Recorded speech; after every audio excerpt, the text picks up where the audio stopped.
Well, everyone, welcome to the Spiritual Nomad podcast. We have Jane Woods on the podcast today. We're going to be talking just about the spiritual path, understanding just what it looks like to live holy, integrated lives, holy with an H or a WH. I'm not sure. We'll figure that out. Holy and holy. Is that the same thing? I think so. Anyways, Jane is joining me here. We're going to talk about her journey and see how that coincides with what we've been all experiencing, is this sort of path of deconstruction, reconstruction, reevaluation, reformation of faith, and whole living in the world. So Jane, welcome to the Spiritual Nomad podcast. Thanks for having me. Thrilled to be here. Yeah. So we were chatting a little bit before we started and just seeing how we crossed paths. And I think we came to the conclusion that Keith Christich is the fine gentleman that has, made this happen. And Keith's awesome. Shout out Keith. If you've not listened to the other episodes of Keith, I highly recommend it. But one of the things that we were talking about is that his use of different people for quotes and stuff has attracted Jane to Keith's work. And then that also connected me and Keith. And it's funny how just quotes from people that have probably lived thousands of years ago, mostly not even recent quotes, end up connecting modern day people in finding home with each other in their spirituality. So Jane, I'm curious, you said that you don't really have too much of like an evangelical background, but some of the folks that we both kind of roll with on Insta World do kind of have that. So how'd you find yourself, linked up with some of the folks like Keith? Yeah. Well, my story is that I do have some Christian background. Growing up, I was like loosely associated with the Methodist Church. My mom and grandmother attended, and we just sort of attended in a spotty way, I guess. And my father was not in the church because he had his own religious trauma. And so we did not have a Christian home, like per se. There was some attempt to indoctrinate me with certain Christian ideals, like maintaining my virginity. But other than that, important things. Yeah. Right? But for the most part, there, it was loose is how I kind of refer to it.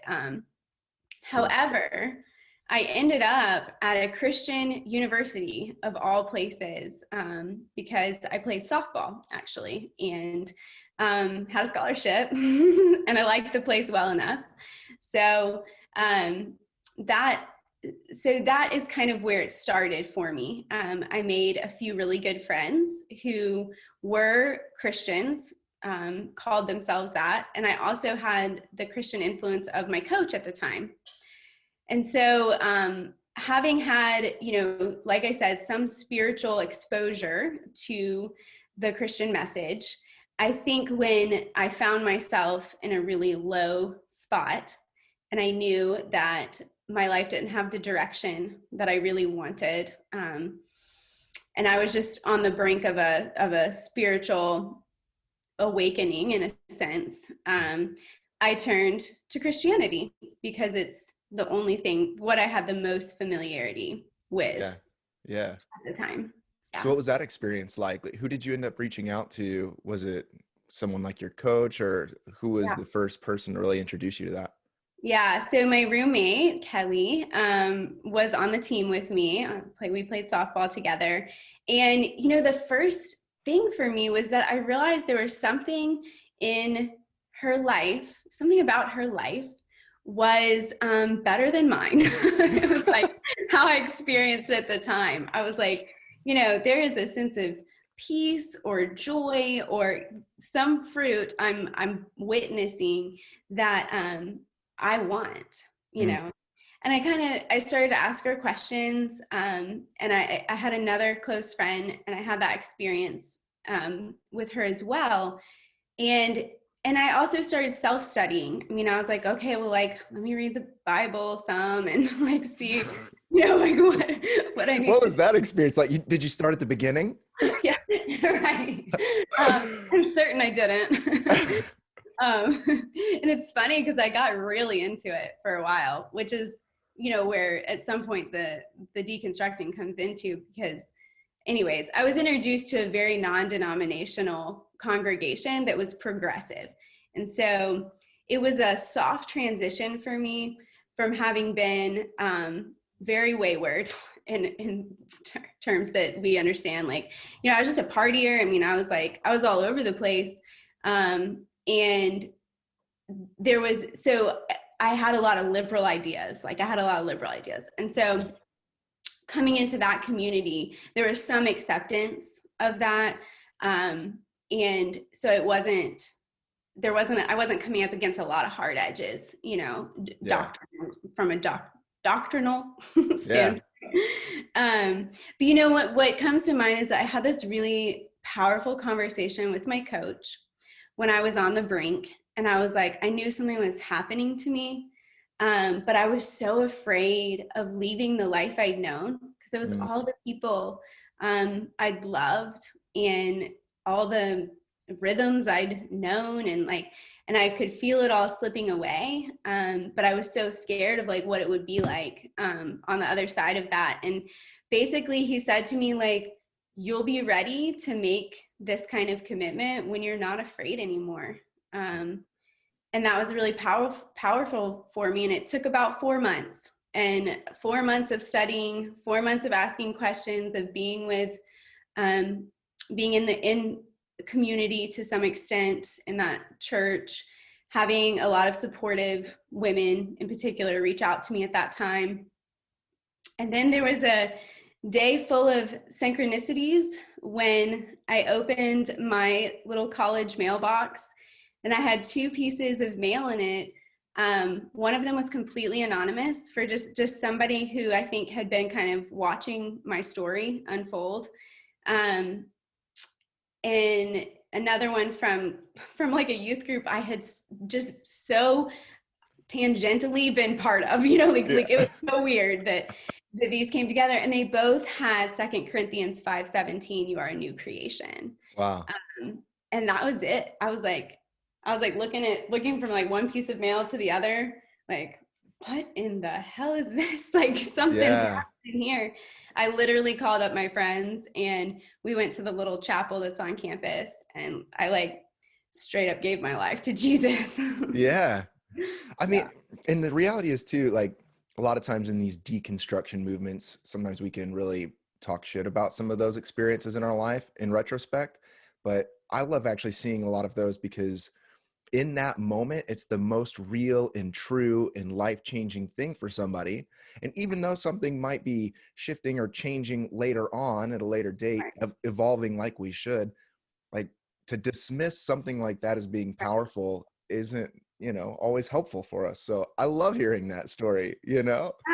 Yeah. And I believe like synchronicity has become so important to me. And I didn't understand that really until probably pretty recently, but it was so obvious at the time too. Like, this is too weird. It's supernatural, you know. There's something here. And I love that, because it's like understanding, even a bigger understanding of God. It's like a lot of people want to write off, I think, some of the Jesus narrative just because of, you know, we're Americans, so by nature we are assumed to be Christian, and we try to push away from some of that. But it's like, I think God wants to interact with us through Christianity too, you know. And sometimes in the deconstruction we can throw the baby out with the bathwater. And it's like 2 Corinthians is an awesome verse to be able, because it is about newness. It's about complete restorative to the core of your being, awakening.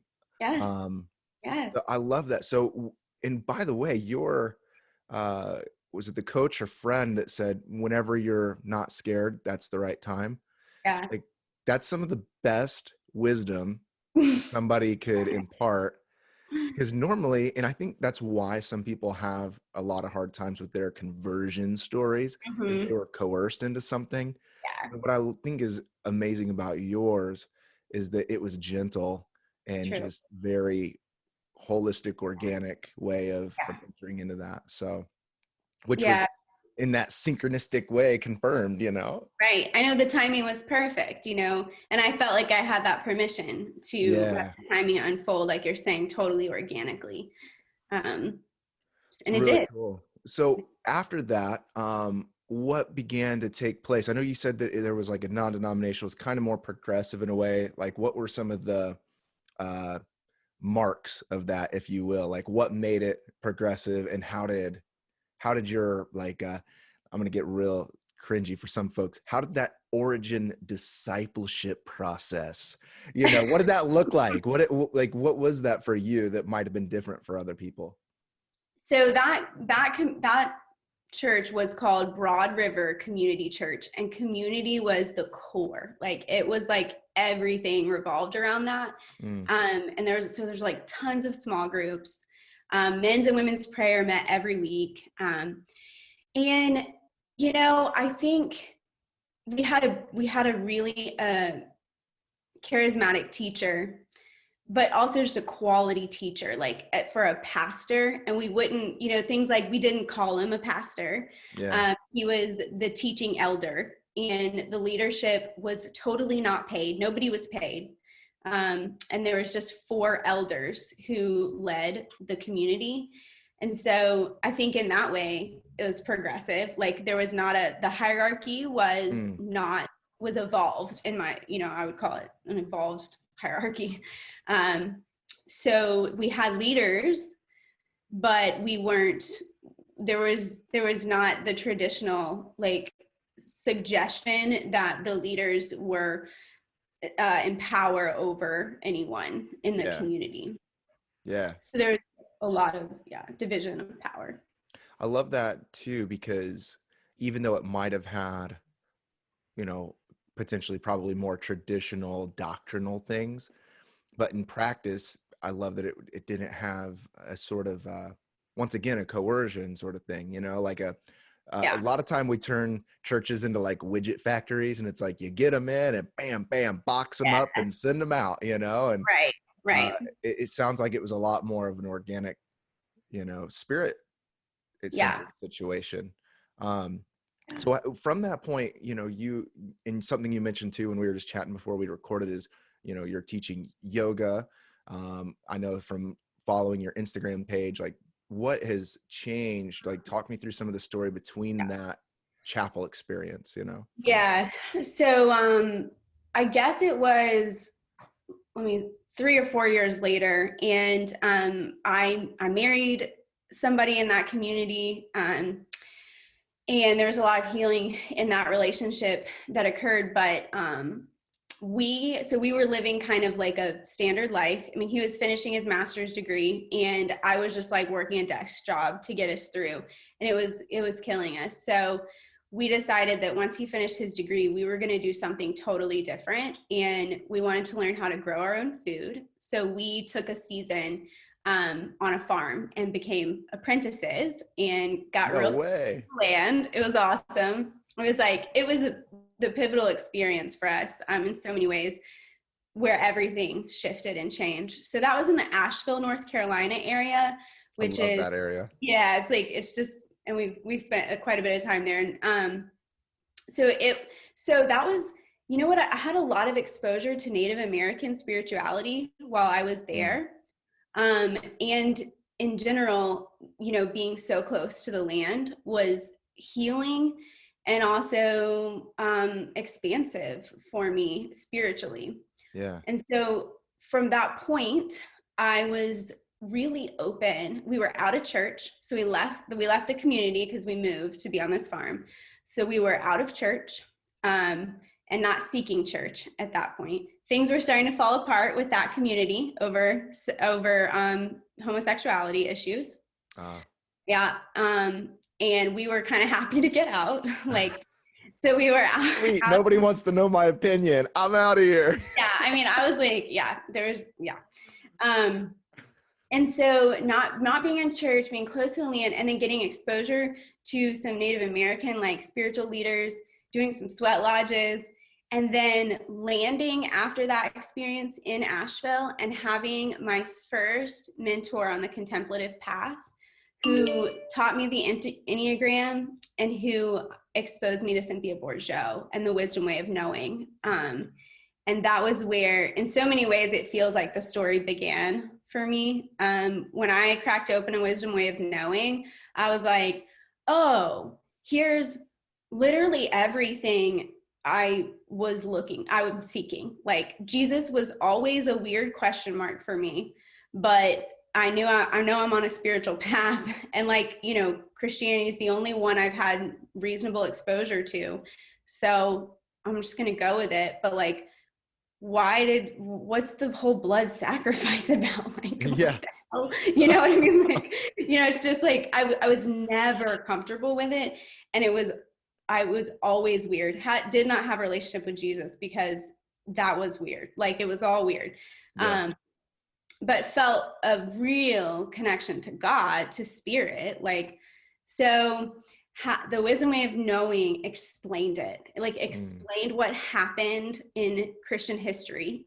So I could be like, oh, St. Augustine like really effed us up, like, you know, and get some background in that way. Yeah.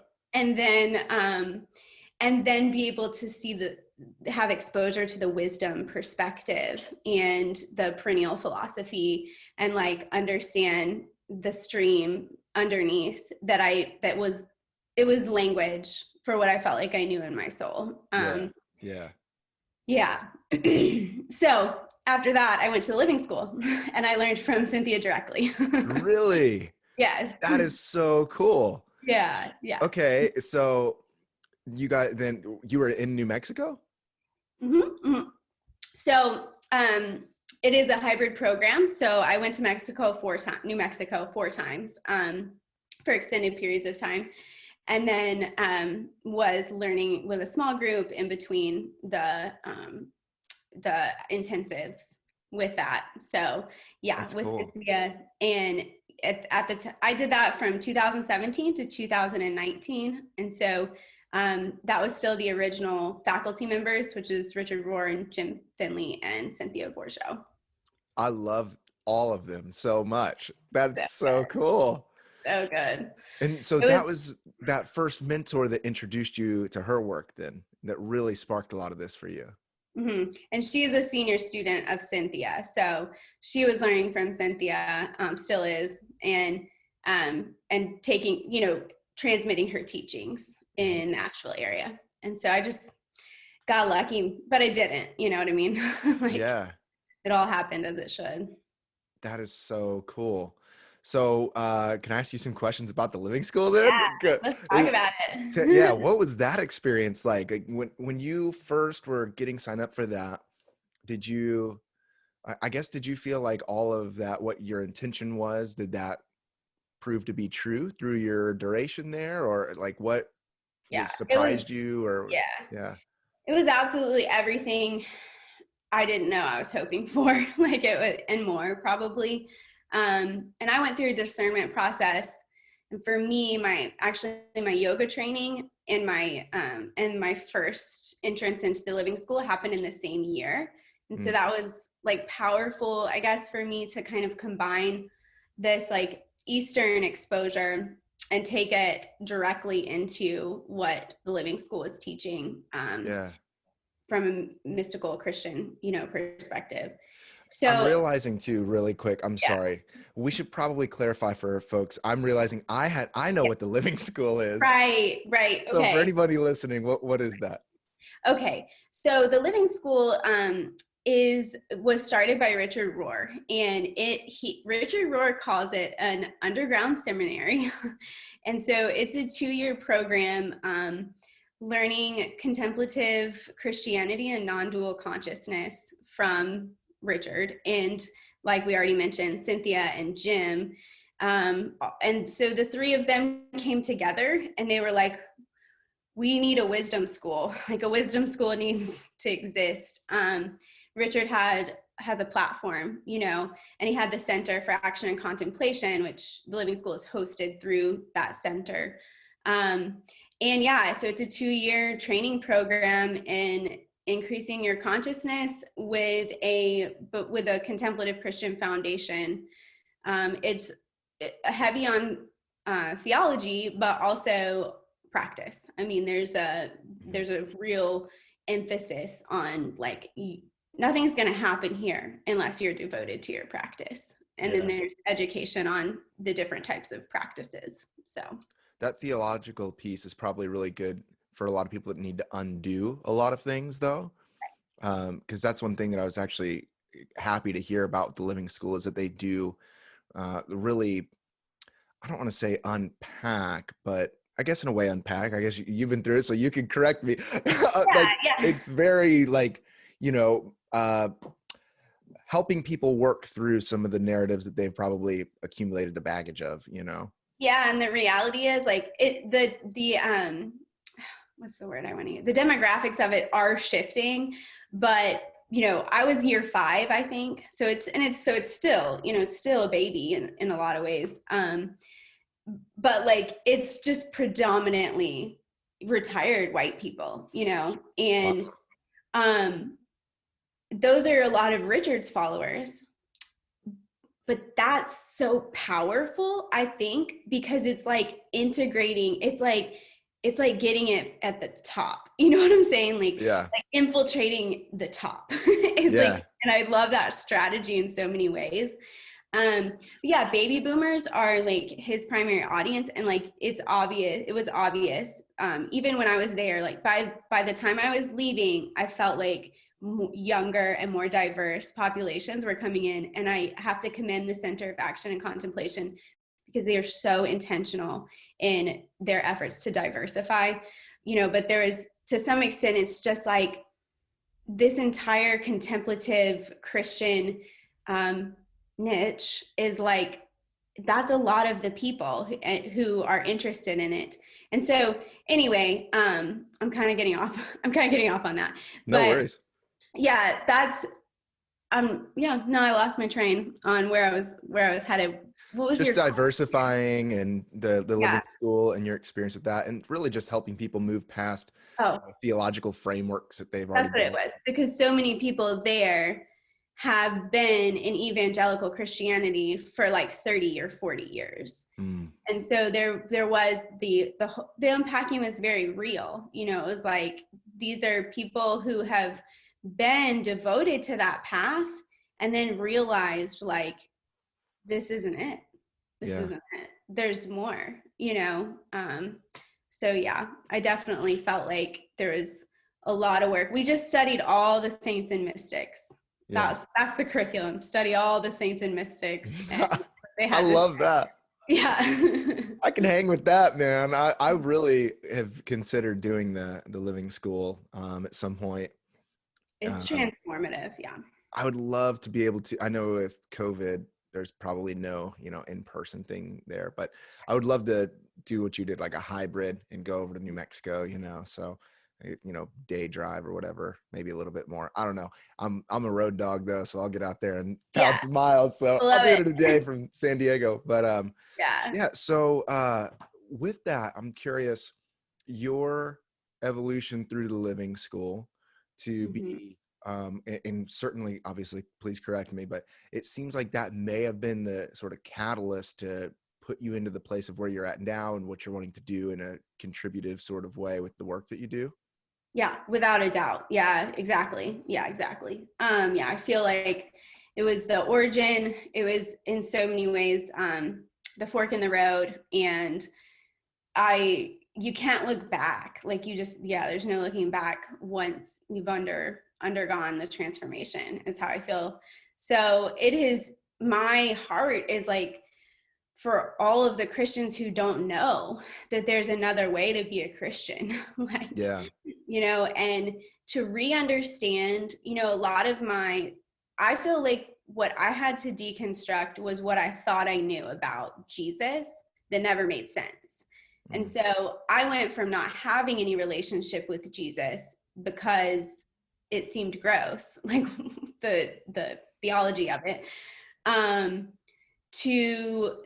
to recognizing Jesus as the greatest wisdom teacher that's ever lived, and being able to to just be all in, like, okay, now I get it. Like, it's not about the sin, it's not about atonement, like it's not about that. It almost, it almost like, that's not even the point. Like, the point Yeah. is that Jesus came teaching wisdom, capital W, Yeah. And that I want to know. Like, and I really believe, and it's, I don't understand it all, but like, I could get weird on you. Please do. Like, No, please, please. This is um, the good stuff. so like, I have found a lot of insight from a woman named Gina Lake, who um, calls herself a channel of Jesus. Hmm. And, I'm really expanding around what that means and how we encounter the spirit realms, and some of Cynthia's new teachings on that. She wrote in September, her latest book came out. And it's juicy about the cosmology of all things. Yeah. And but I understand Jesus now, like all the things that are said, like Jesus is here, Jesus is available, like, and I feel like I do have a personal relationship Hmm. with Jesus, in which I can descend into this cave of my heart and receive guidance. Like, Yeah. not, I wouldn't say it's audible, but like it is in a sense, like I can get a word when I need a word. Yeah. But it took me re-understanding Jesus first and foremost as a teacher of wisdom, not as a human sacrifice or Yeah. like whatever Yeah. Can else. you talk more about that? Like how the transformation, because that's been a lot of these conversations, and what really started the whole thing of just getting more people on the podcast is like, how is a reconstructed spiritual life looked with the incorporation of Jesus in that? Um, and I'm curious, like how that transformation is taking place. So please speak more deeply to how you've seen Jesus and what he is, like the avatar, who he is. What does that really mean? Like when you talk about that, are we talking about like, like astral projection in a way? Like we meet Jesus on that plane of consciousness? Like what is that? Okay. Yes. So I'll say for like, I'll just say from a resource perspective, like if you want to pick, listener, if you want to pick something up, Wisdom Jesus by Cynthia Bourgeau, and yes. And then The Holy Thursday Revolution by Beatrice Bruto are going to blow your mind in the best possible way. And then Cynthia's latest book, in which she proposes this diagram of the shape of the cosmos as concentric circles. Mm. And she is also highly influenced by Gurdjieff. And so a lot of her, she has a foundation in esoteric like teachings that can be hard to dive into cold, like you kind of like a slow entry. Starting somewhere else is good. But what she describes is that, like, in a way, like if you can visualize these concentric circles, the kingdom of heaven is the center, and we are like the next ring out. It's going to be really difficult to get into this, and it goes out like this, and it goes from top to bottom like this. And so we are just a denser realm. But we overlap with the kingdom of heaven, what is described as the kingdom of heaven. And we have access to that. And there are like ascended spirits that is called the conscious circle.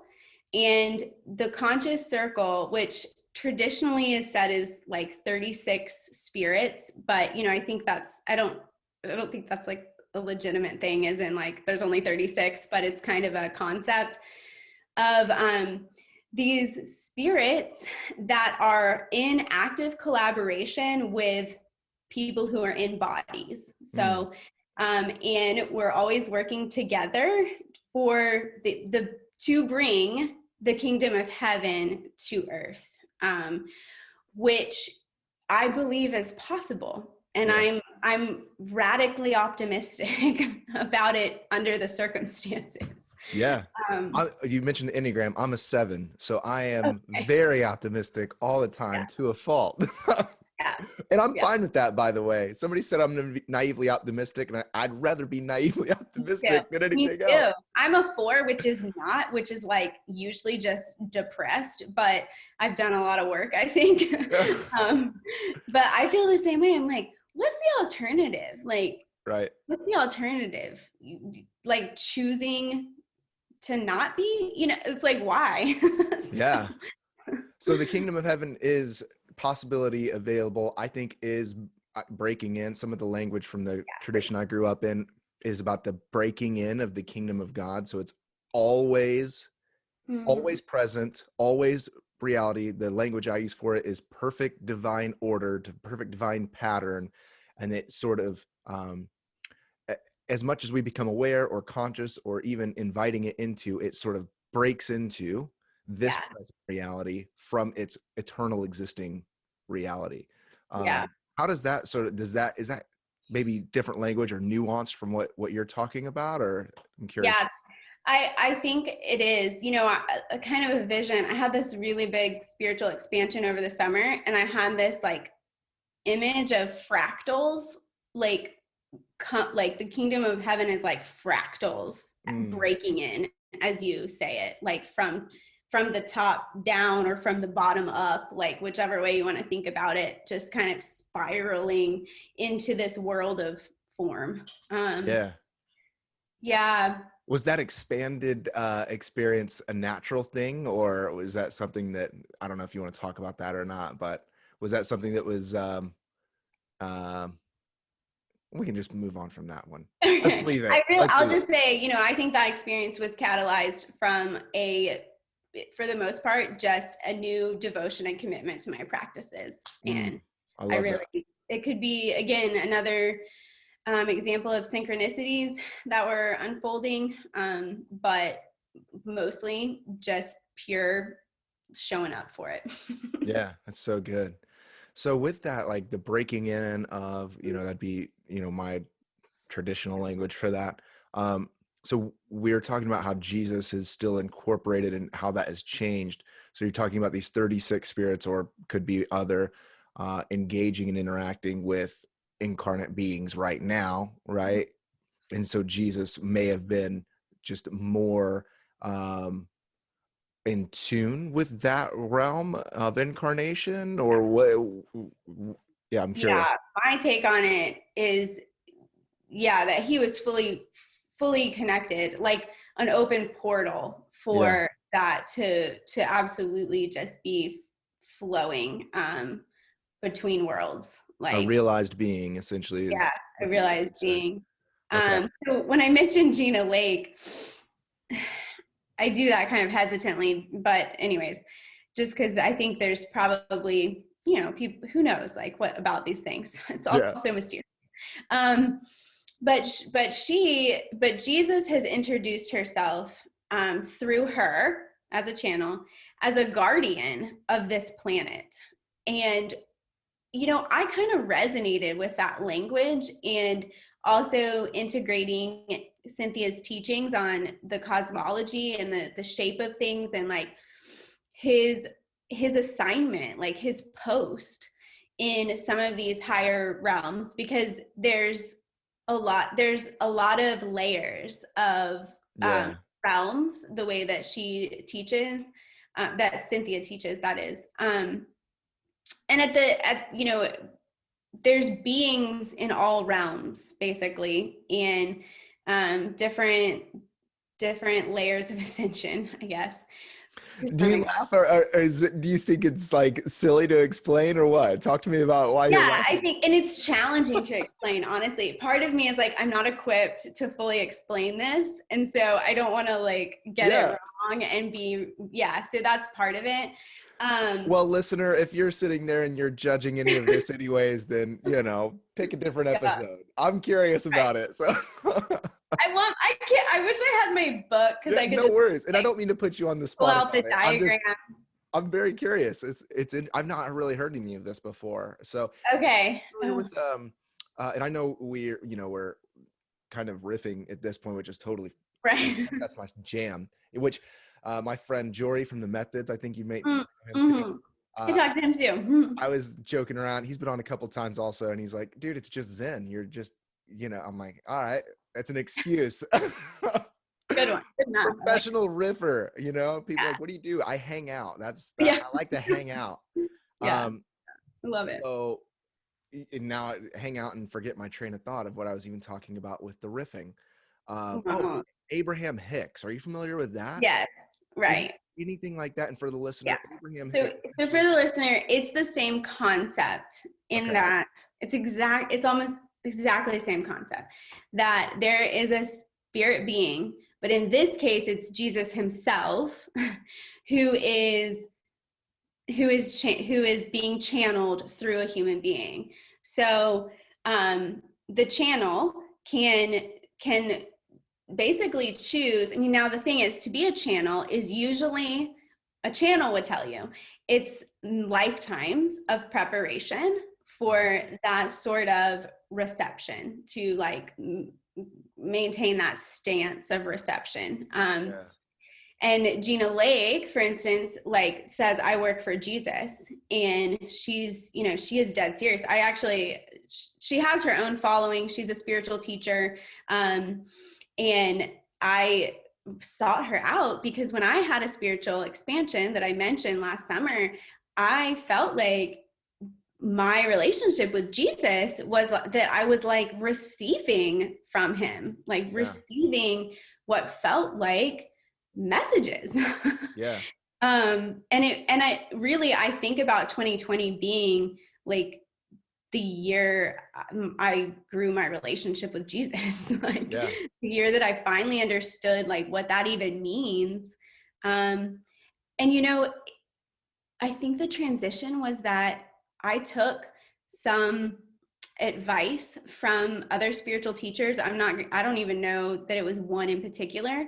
And I started directing my prayers to specifically to Jesus, to Mother Mary, and to Mary Magdalene. I just like prayed to the threesome. I was like, wow. Hey, Jesus, and Mama Mary, and I like gave him nicknames and stuff. Like, it was weird.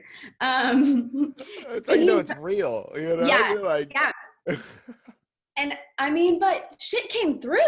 Yeah. Like, I mean, that was my experience. Is I was like, damn, like, is that it? And I mean, I was committed. Like I said, I was really in a season of like devotion, and actively trying to cleanse my being.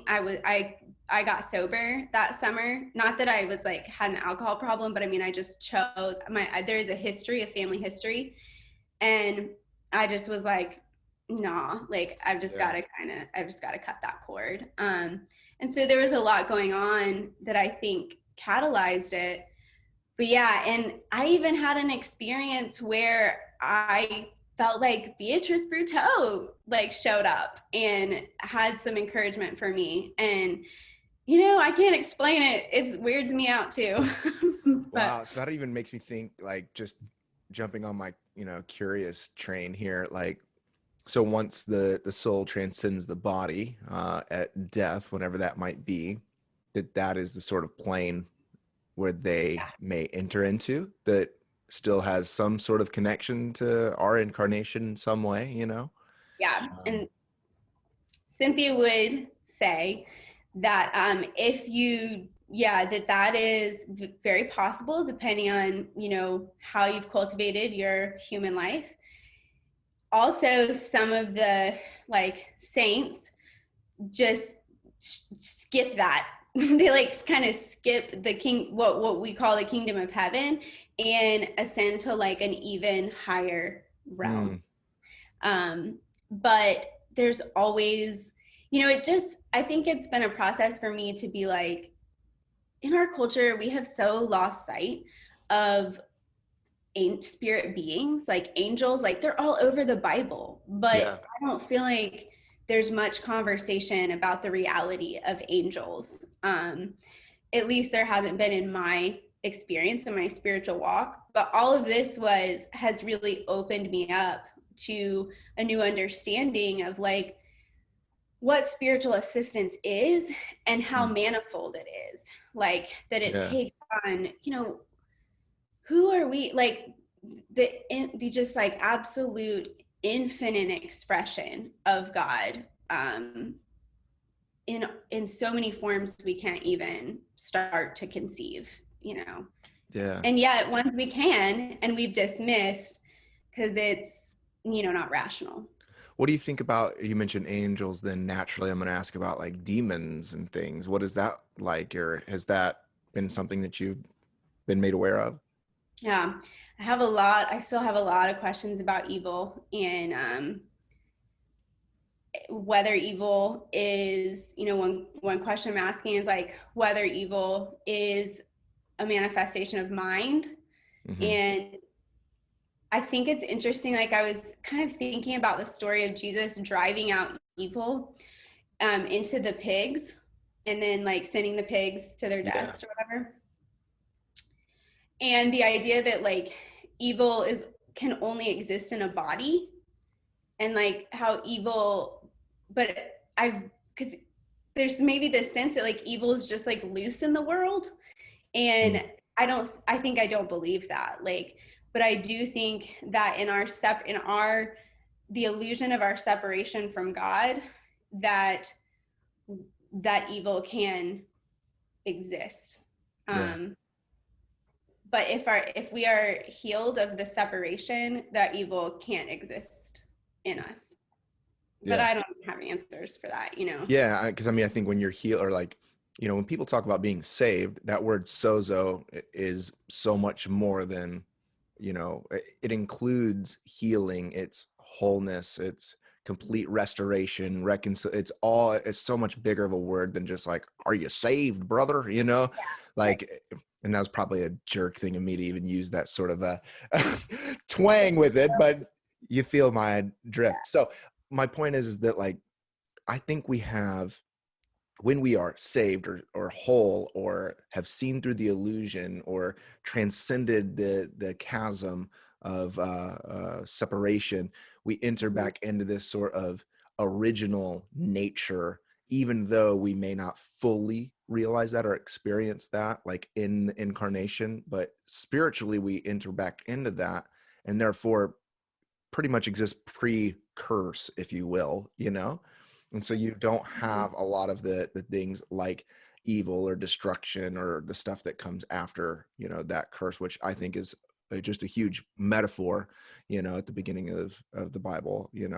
um, so Yeah, I right. wonder about that being similar. So like once you see through that or are saved, you enter back into that and therefore don't have Yeah. that, but are still, we're in this like weird, once again, to use traditional language for the, you know movement I'm ordained with, is like the already and not yet. Yeah. Like we use Right. language of like we're already in this sort of union, but we're not yet fully realized into that will come one day, and we live in this sort of tension of the middle of that. Yeah. Beatrice Brucho's work has really challenged me in that regard, and because she has a lot of influence from Vedanta and Eastern like philosophy, where there was no question about the divinity of a human being, and Yeah. that was the inevitable outcome of a human if they were to like follow the natural trajectory, like an acorn turning into an oak tree, that is our ultimate potential, Yeah. is divinity. um, Yes. and so it really makes me question, like I've started to question the not yet.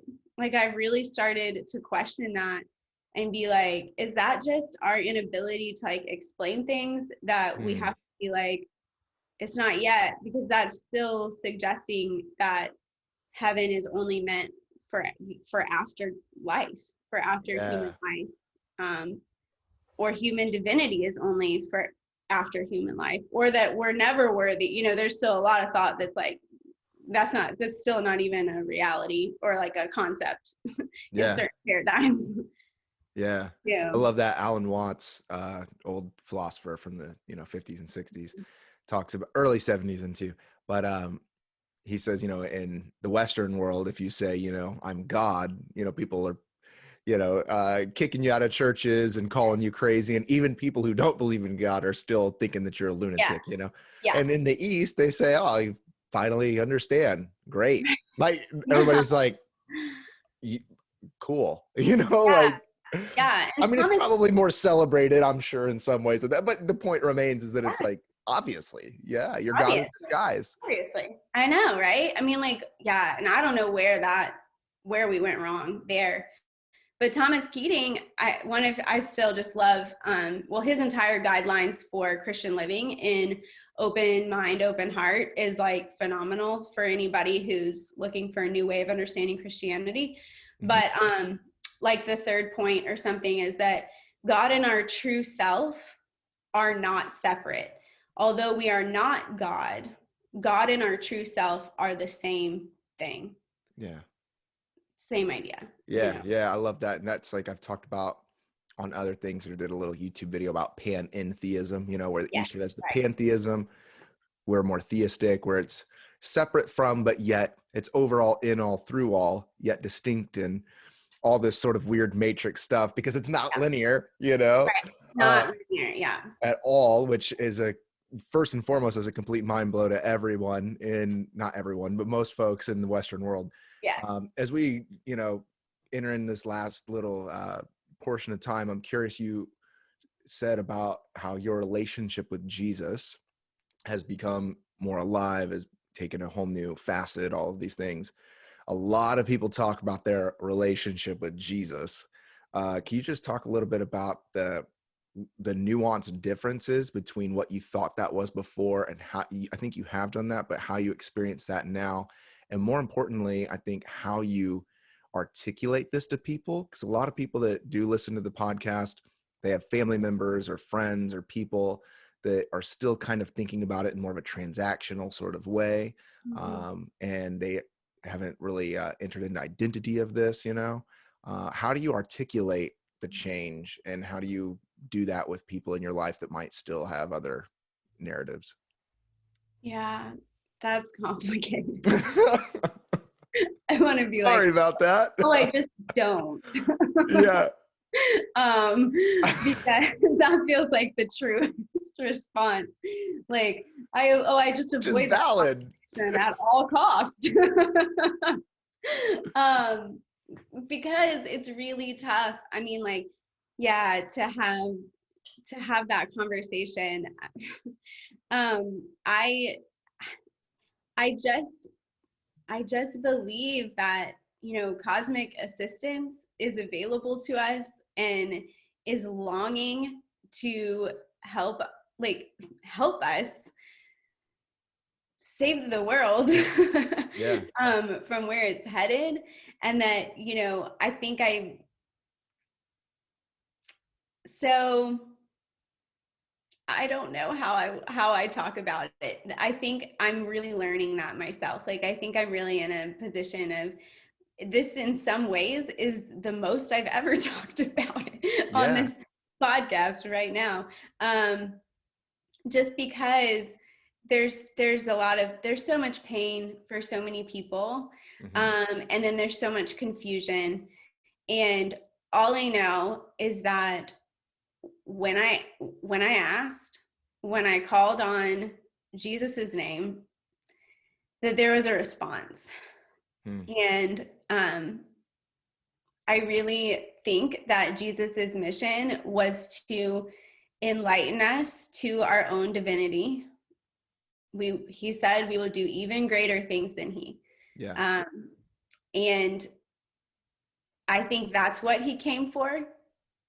And a lot else transpired that I also think mattered and was intentioned, and is mysterious and revealed to us, this pattern, this universal pattern of suffering, death, and resurrection that we shouldn't ignore. But yeah, I just call Jesus my guru and kind of Yeah. leave it at I that. love that. I mean, because, and I've told people too, I'm like, Jesus is the guru of the Western world, essentially. You know, in the East, there's a lot of gurus, there's a Oh, I lot agree. of and also the people, on a couple different notes, just as we wrap up about Jesus, you know, he refers to himself, everyone refers to him as rabbi or teacher, and he Yeah. responds to that. The only place that he qualifies what a title for himself is prophet, even. And then as far as and that's more of like for how we see him here. And then he talks about this sort of eternal reality of, if you've seen the Father, you've seen me, this very transcendent sort of thing that isn't, I think, talking about the same thing as his earthly titles, if you will. But we're Yeah. obsessed with saying Jesus is God and all of that. And it's like, well, there's a whole lot of things going on here. But guru is a higher sort of standing, if you will. There's not really as much hierarchy in some of that, but for us Western folks, guru Yeah. is a little bit more of an ascended person than a teacher, a Yeah. mere teacher. Right. I mean that with no disrespect, and really for our listeners to get their head around Yes. this guru, it's not just capping him off at teacher, though everyone did reference him as that. Yeah. There is a higher understanding, like, you know, Ram Dass. A lot of people are familiar with Ram Dass and his guru, you know, Niyam Karoli Baba. He had this direct connection that Ram Dass was able to see the way, the truth, and the life through Yeah. Maharaji, you Right. know. And that's essentially the same way with us, with Jesus. We're like, we see Right. the way, the truth, and the life as Jesus, as the ascending nature of God incarnate in flesh. So a guru is more than just teaching you Vedanta or teaching you the Mhm. Torah. It's an actual embodiment of that brings you into the real essence of connection by proximity for his apostles and disciples. So, Yeah. Absolutely. and we experience that. And so, not to be too, I feel like I'm like, all right, and now point 3 of my message. No, but, I don't mean to be like that, but you know, especially too for his listeners are getting their head around this idea, to bring a little context, is like, in the same way, then we have Jesus for this whole Western identity, and there's been no other avatar, if you will, that has Right. emerged. I have to agree. Yeah. So I think you're completely valid in your Jesus is my guru thing, Right. which, you know, let's get some t-shirts and hats made and I know, right? have our Like I next thought about it. run-in. I know. I'm shocked it hasn't already. It must exist. It's got But it. I've had so many ideas for like these sort of like offshoot weird like post-Christian things, and I'm like, love it. I just frankly I don't want to deal with the blowback. Like what you said, like I Right. just avoid. Yeah. Yeah. Nobody's. Yeah. There's. Yeah. What am I? Who even knows what's about to happen to me because I said that? Like. You know, and it's a real thing too. And honestly, you can't go wrong with just vulnerability, right? I mean, I love that you're like, I'm in this, I'm figuring out right now, and me too. I'm finding how to be confident in the places that I'm at, because I really shied away. I've been doing the Spiritual Nomad podcast next month for 4 years, off and Wow. on. And Yeah. it's just been a sort of like a hobby horse thing. Like I'd ride it whenever I want to, and then I put it in the stable for months or whatever, you know? Yeah. Right. And this year I've tried to do a little bit more, but the point being, I got shied away. I did a series, and longtime listeners will be like, yeah, we've heard you say this a million times, but I just felt comfortable talking to a friend like Yeah. over Zoom. Right. And then I had just left the church that I was supposed to be the successor to my dad and take over this big church in the Midwest. Some people Wow. heard that Luke was doing a podcast, and then all this blowback. And I was just Wow. like, I don't want anything to do with that, Yeah. because as a 7, I avoid pain. So Right. Let me just like admit what's happening here. yeah, I'm like, I don't want to deal with it. I want to have a good time and talk about really curious things. That's Yeah. all I want to do. Yeah. So anyways, And just commend you for even just saying that and us talking about this. And you know, I lead a church now, and so it's like, you know, some folks that orbit what we do would completely write off what we do because of some of the spiritual nomad stuff, but it's right. like, it's true to who I am, and I think that it's all a journey, you know.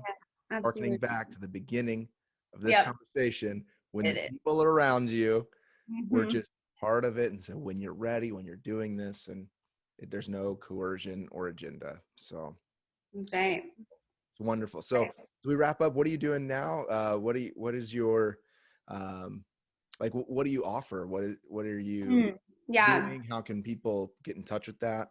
Yeah. So yeah, I am creating a title for myself, which is something like spiritual embodiment coach and companion. And I primarily come alongside women who are spiritually expanding. They are typically on a healing path physically. I have a background not only in yoga, but in Ayurveda and kind of like Eastern preventative wellness alongside my contemplative Christian foundation. And so I am merging those to offer transformation to people.